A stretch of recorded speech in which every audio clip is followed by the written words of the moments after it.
और दोस्तों, राधे राधे, जय श्री कृष्णा। आप सभी का आपके अपने YouTube channel Shri Krishna motivation वाणी में बहुत बहुत स्वागत है। आइए आज आप सुनेंगे श्री दुर्गा सप्तशती पहले अध्याय की कथा।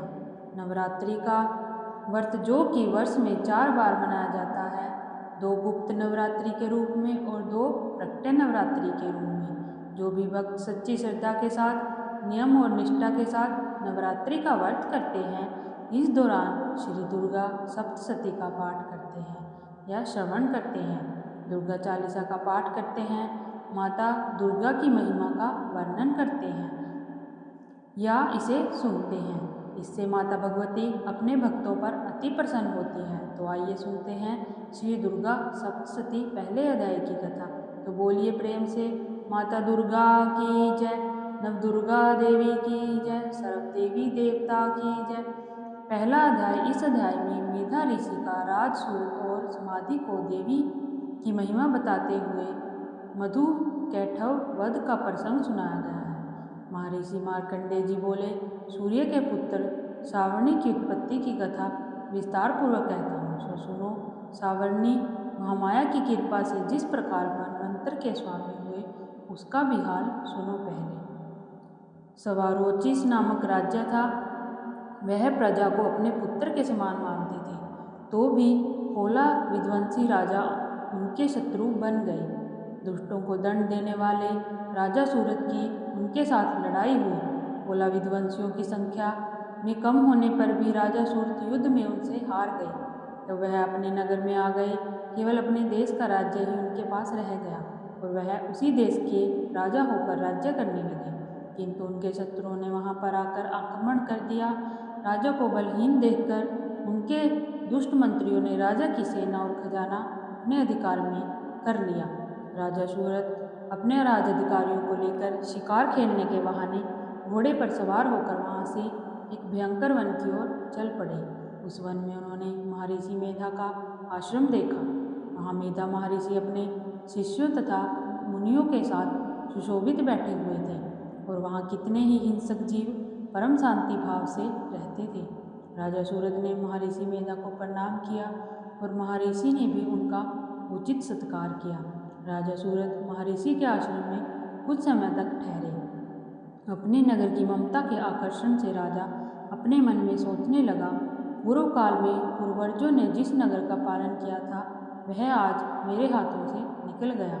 मेरे दुष्ट एवं दुरात्मा मंत्री मेरे नगर की अब धर्म से रक्षा कर रहे होंगे या नहीं।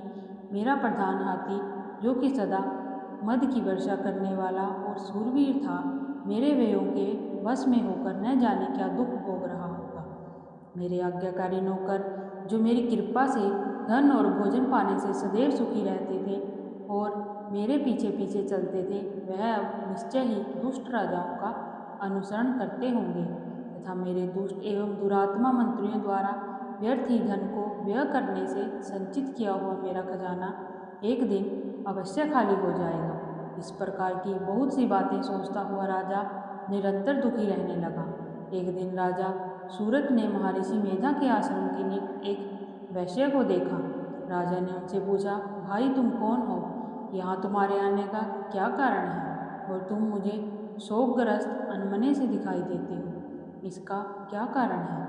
राजा के यह नरम वचन सुन वैश्य ने महाराज सूरत को प्रणाम करके कहा। वैश्य बोला, राजन, मेरा नाम समाधि है। मैं धनियों के कुल में उत्पन्न एक वैश्य हूँ। मेरे दुष्ट स्त्री पुत्रादिकों ने लोभ से मेरा सब धन छीन लिया है और मुझे घर से निकाल दिया है।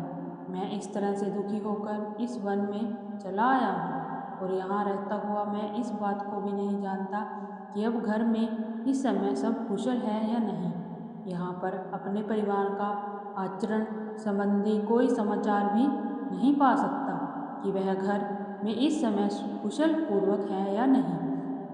मैं अपने पुत्रों के संबंध में यह भी नहीं जानता कि वह सदाचारी है या दुराचार में फंसे हुए हैं। राजा बोला, जिस धन के लोभी स्त्री पुरुषों ने तुम्हें घर से निकाल दिया है, फिर भी तुम्हारा चित्त उनसे क्यों प्रेम करता है? वैश्य ने कहा, मेरे विषय में आपका ऐसा कहना ठीक है, किंतु मेरा मन इतना कठोर नहीं है। यद्यपि उन्होंने धन के लोभ में पड़कर पितृ स्नेह को त्याग दिया है। मुझे घर से निकाल दिया तो भी मेरा मन में उनके लिए कोई कठोरता नहीं है। हे महामते, मेरा मन फिर भी उनमें क्यों फंस रहा है? इस बात को जानता हुआ भी मैं नहीं जान रहा। मेरा चित्त उनके लिए दुखी है। मैं उनके लिए लंबी लंबी सांसें ले रहा हूँ। उन लोगों में प्रेम नहीं, फिर भी ऐसा निस्नेहियों के लिए मेरा हृदय कठोर नहीं होता। महर्षि मार्कंडेय जी ने कहा कि हे ब्राह्मण, इसके पश्चात महाराज सूरत और वह वैश्य दोनों महर्षि मेधा के समीप गए और उनके साथ यथा योग्य न्याय संभाषण करके दोनों ने वार्ता आरंभ की। राजा बोले कि हे भगवान, मैं आपसे यह बात पूछना चाहता हूँ, सो आप कृपा करके मुझे बतलाइए। मेरा मन अधीन नहीं है, इससे मैं बहुत दुखी हूँ। राजधनाद की चिंता अभी तक मुझे बनी हुई है और मेरा यह ममता अज्ञानियों की तरह बढ़ती जा रही है। और यह समाधि नामक वेश्या भी अपने घर से अपमानित होकर आया है। इसके स्वजनों ने इसे त्याग दिया है। स्वजनों ने से त्यागा हुआ भी यह उनके हार्दिक प्रेम करता है। इस तरह हम दोनों ही दुखी हैं। हे महाभाग, उन लोगों के अवगुणों को देखकर भी हम दोनों के मन में उनके लिए ममता जनित आकर्षण उत्पन्न हो रहा है। हमें ज्ञान रहते हुए भी ऐसा क्यों है? अज्ञानी मनुष्यों की तरह हम दोनों में यह मूर्खता क्यों है? महर्षि मेधा ने कहा, विषम मार्ग का ज्ञान सब जंतुओं का है। सबों के लिए विषय पृथक पृथक होते हैं। कुछ प्राणी दिन में नहीं देखते और कुछ रात को, परंतु कई जीव ऐसे हैं जो दिन तथा रात दोनों को देख सकते हैं। यह सत्य है कि मनुष्यों में ज्ञान प्रधान है, किंतु केवल मनुष्य ही ज्ञानी नहीं होता। पशु पक्षी आदि भी ज्ञान रखते हैं। जैसे यह पशु पक्षी ज्ञानी हैं, वैसे ही मनुष्यों का ज्ञान है, और जो ज्ञान मनुष्यों में वैसे ही है पशु पक्षियों में है, तथा अन्य बातें भी दोनों में एक जैसी ही हैं। ज्ञान होने पर भी इन पक्षियों की ओर देखो, अपने भूख से पीड़ित बच्चों की चोंच में कितने प्रेम से अन्न के दाने डालते हैं। हे राजन, ऐसा ही प्रेम मनुष्यों में अपनी संतान के प्रति भी पाया जाता है। लोभ के कारण अपने उपकार का बदला पाने के लिए मनुष्य पुत्रों की इच्छा करते हैं और इस प्रकार मोह के गड्ढे में गिरा करते हैं। भगवान श्री हरि की जो माया है, उसी से यह संसार मोहित हो रहा है। इसमें आश्चर्य की कोई बात नहीं है, क्योंकि वह भगवान विष्णु की योग निद्रा है। यह माया ही तो है जिसके कारण संसार मोह में जकड़ा हुआ है। यही महामाया भगवती देवी ज्ञानियों के चित्त को बलपूर्वक खींच कर मुँह में डाल देती है और उसी के द्वारा संपूर्ण जगत की उत्पत्ति होती है। यही भगवती देवी प्रसन्न होकर मनुष्यों को मुक्ति प्रदान करती है। यही संसार के बंधन का कारण है तथा संपूर्ण ईश्वर की स्वाभिमानी है। महाराज सूरत ने पूछा, भगवान, वह देवी कौन सी है जिसको आप महामाया कहते हैं? हे ब्राह्मण, वह कैसे उत्पन्न हुई और उसका क्या कार्य है? उसके चरित्र कौन कौन से हैं? प्रभु, उसका जैसा प्रभाव हो, जैसा स्वरूप हो, वह सब कृपा करके मुझे कहिए, मैं आपसे सुनना चाहता हूँ। महर्षि मेधा बोले कि हे राजन, वह देवी तो नित्य स्वरूपा है। उनके द्वारा यह संसार रचा गया है, तब भी उसकी उत्पत्ति अनेक प्रकार से होती है। वह सब आप मुझसे सुनो। वह देवताओं का कार्य सिद्ध करने के लिए प्रकट होती है। उस समय वह उत्पन्न हुई कहलाती है।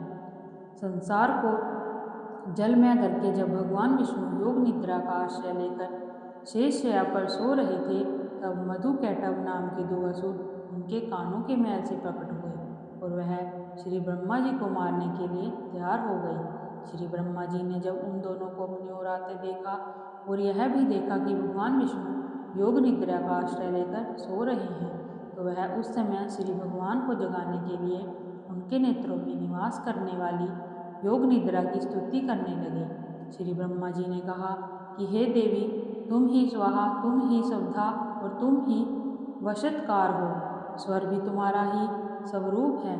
तुम ही जीवन देने वाली सुधा हो। नित्य अक्षर प्रणव में अकार, उकार, मकार, इन तीनों में माताओं के रूप में तुम ही स्थित हो। इसके अतिरिक्त जो बिंद पथ अर्थ मात्र है, जिसका कि विशेष रूप से उच्चारण नहीं किया जाता, हे देवी, वह भी तुम ही हो। हे देवी संध्या, सावित्री तथा परम जननी तुम ही हो। तुम इस विश्व को धारण करने वाली हो। तुमने ही इस जगत की रचना की है और तुम ही इस जगत का पालन करने वाली हो। तुम ही कल्प के अंत में सबको भक्षण करने वाली हो। हे देवी, जगत की उत्पत्ति के लिए समय तुम सृष्टि रूपा हो, पालन काल में स्थित रूपा हो और कल्प के अंत में संहार रूप धारण कर लेती हो। तुम ही महाविद्या, महामाया, महामेधा, महारात्रि और मोरात्रि हो। श्री ईश्वरी और बुद्ध स्वरूपा बुद्धि भी तुम ही हो। लज्जा, पुष्टि, तष्टि, शांति और क्षमा भी तुम ही हो। तुम ही खड्ग धारणी, शूल धारणी, घोर रूपा तथा गदा, चक्र, शंख और धनुष को धारण करने वाली हो। बाण, भूसुड़ी और परिध भी, यह भी तुम्हारे ही अस्त्र है। तुम सौम्य और सौम्यांतर हो। यही नहीं बल्कि जितने भी सौम्य तथा सुंदर वस्तुएं इस संसार में हैं, उन सबसे बढ़कर सुंदर तुम हो। पर और अपर सबसे पर रहने वाली सुंदरी तुम ही हो। हे सर्वस्वरूपी देवी, जो भी है असत पदार्थ और उनमें जो शक्ति है वह भी तुम ही हो। ऐसी अवस्था में भला तुम्हारी स्तुति कौन कर सकता है। इस संसार की सृष्टि, पालन और संहार करने वाले जो भगवान हैं, उनको भी जब तुमने निद्रा के वशीभूत कर दिया तो फिर तुम्हारी स्तुति कौन कर सकता है। मुझे भगवान विष्णु तथा भगवान शंकर को शरीर धारण कराने वाले तुम ही हो। तुम्हारी स्तुति करने की शक्ति किसमें है। हे देवी, तुम तो अपने इन उदार प्रभावों के कारण ही प्रशंसनीय हो।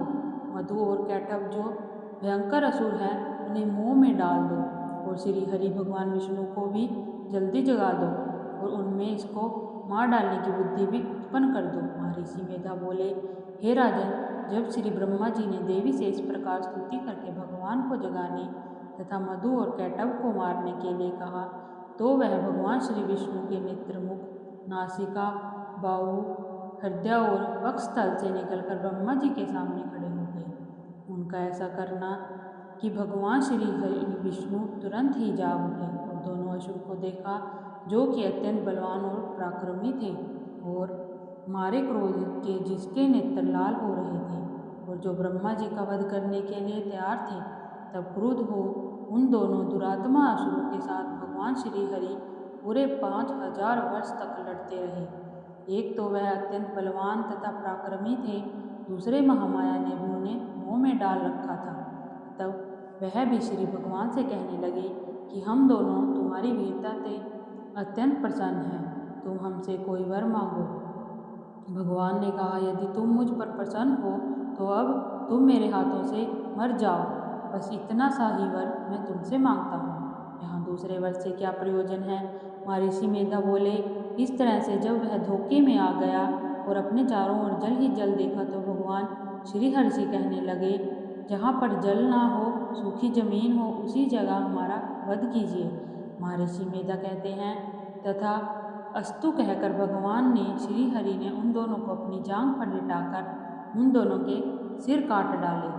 इस तरह से यह देवी श्री ब्रह्मा जी के स्तुति करने पर प्रकट हुई। अब तुम उनके प्रभाव का वर्णन सुनो। अब तुमसे उनके प्रभाव का वर्णन करता हूँ, सो सुनो। इस प्रकार से श्री दुर्गा सप्तशती में पहले अध्याय की कथा पूर्ण हुई। तो बोलिए प्रेम से दुर्गा माता की जय, नव दुर्गा देवी की जय, सर्व देवी देवता की जय। इसके आगे की कथा जो कि आप अगले अध्याय में सुनेंगे। इसी प्रकार से ज्ञानवर्धन जानकारी प्राप्त करते रहने के लिए, व्रत पूजा के बारे में जानने के लिए, कथा को सुनने के लिए चैनल पर अगर आप पहली बार आए हो तो चैनल को लाल बटन दबा करके सब्सक्राइब करें। साथ में बेल आइकन घंटी को भी दबाएं ताकि आने वाली वीडियो का नोटिफिकेशन आपको समय से मिलता रहे। जय माता दी, जय श्री राधे कृष्णा। नमस्कार दोस्तों।